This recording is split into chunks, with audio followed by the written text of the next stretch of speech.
Sup guys, sup lifters actually, what is going on with me? Today it was a pull day, it went quite well, not gonna lie.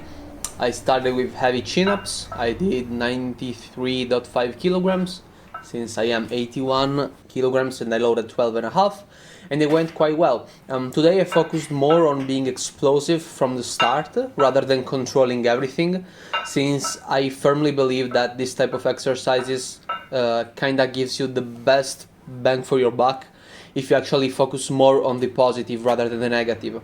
When you do normal pull-ups, however, you should focus on both half of the movements.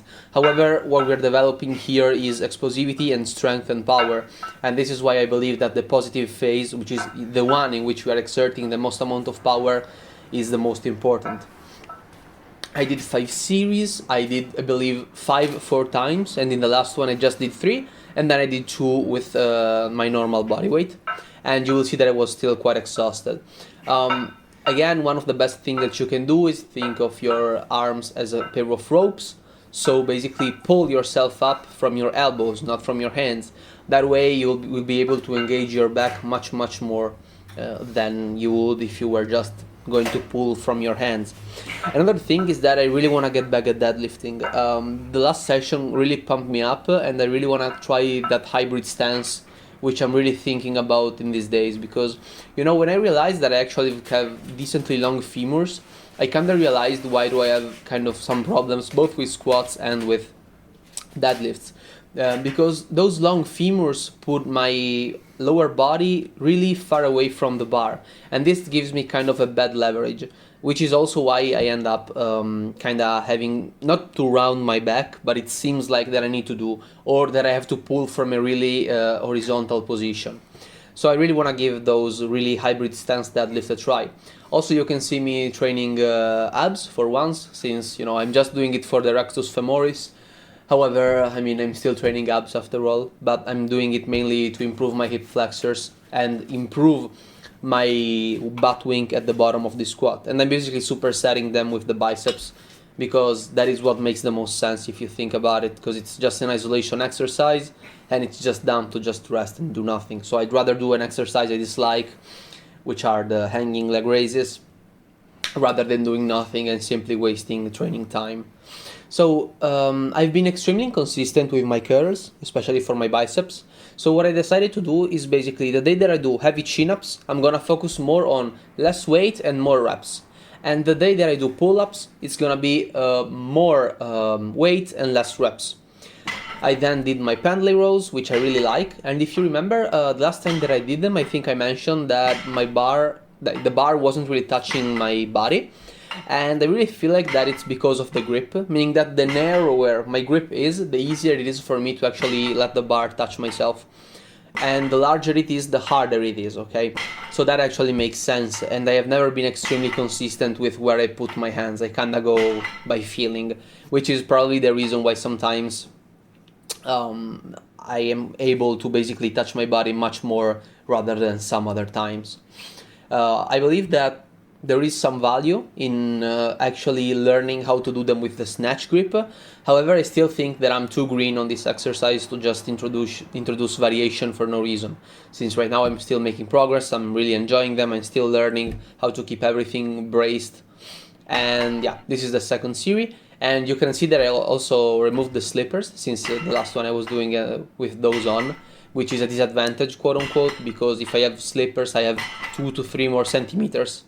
And since my leverages aren't exactly the best for this kind of stuff, I really need to basically fight for every single centimeter that I can get, which is also why I think that I will ditch the shoes that I'm using to deadlift.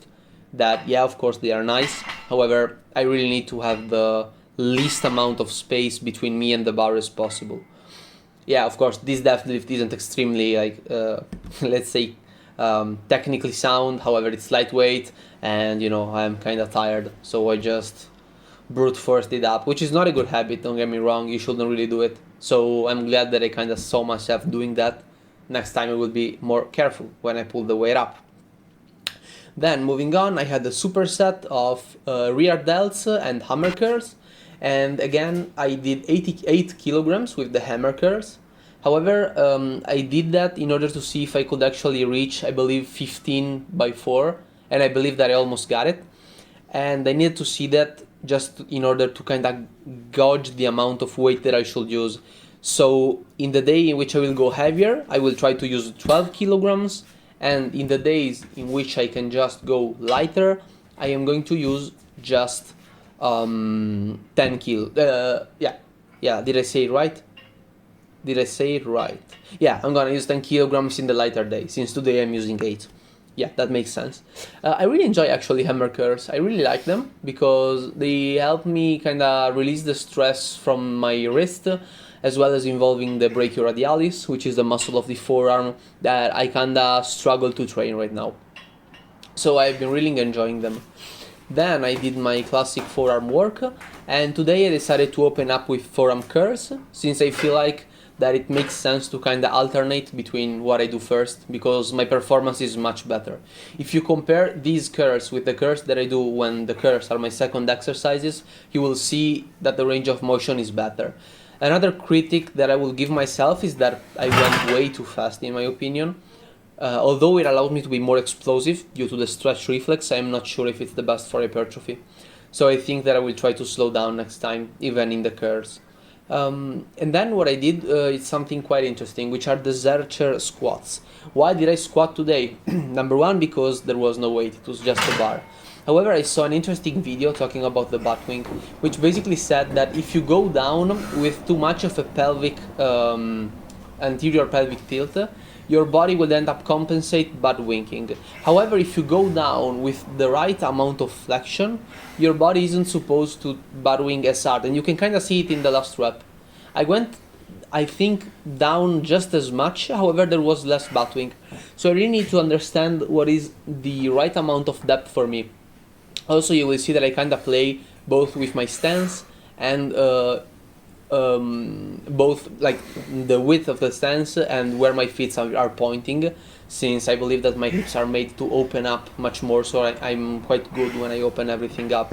You will see that right now I am just doing some tests, and you can see that there is a clear depth in which I'm okay. However, having those long femurs means that I need to kind of round much more forward, which is really sad, honestly, because it really seems like it basically means that I will be kind of bad for deadlifts and for squats, conventional deadlift.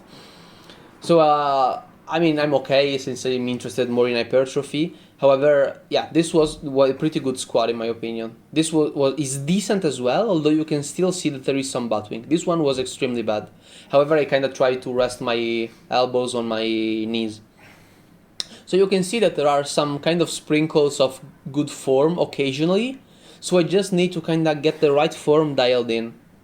And when I will be, yeah, there you go. That is the right amount that I can actually fall into without having the butt wing. And more depth will just come with the time, I believe. So for now I should be able to kind of understand how much depth I can actually get without losing thoracic extension and lumbar extension.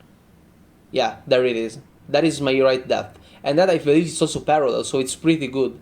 However, I need to be able to keep it locked like that, and that was picture perfect. That was still okay, maybe I got a couple of more centimeters, and this was a bit too much. I just tried playing around a bit with it, with my position, my ankles, and so on. So I feel like the thing that I should do mainly is just lean more forward, because if you think about it, what you need to have perfectly stacked in the squats are ankles, knees, and then kinda knees. I mean, the knees are gonna travel forward. However, you're gonna see that the bar is gonna basically stay where your midfoot is. And if you think about my position, if I had the bar on my back, you will clearly see that the bar will pretty much reach the end of my foot, right? And that is why I tend to fall backwards, and why I need to lean forward more in order to counterbalance the weight. Now, there is some problem with that, because that will mean that I might end up good morning the weight, and that I will need to have a much stronger core and back in general in order to keep the thoracic extension, because the more you lean over, the harder it is to stay upright. And when we squat, we should be willing and hoping to stay as upright as possible. However, I cannot really do that right now with those long ass femurs. and I need to improve my hip positioning. This is everything that I wrote down. You can just see there was nothing special really. So that is it for today's video, and see you guys tomorrow. There will be a lot more videos coming in these days. I decided to start recording more discussion videos and my ideas, what I do when I train, how I eat, and so on, so that I don't really have to discuss that kind of stuff with a limited time fraction. So I will just talk about the single training session whenever I show you a train everyday video. See you guys tomorrow.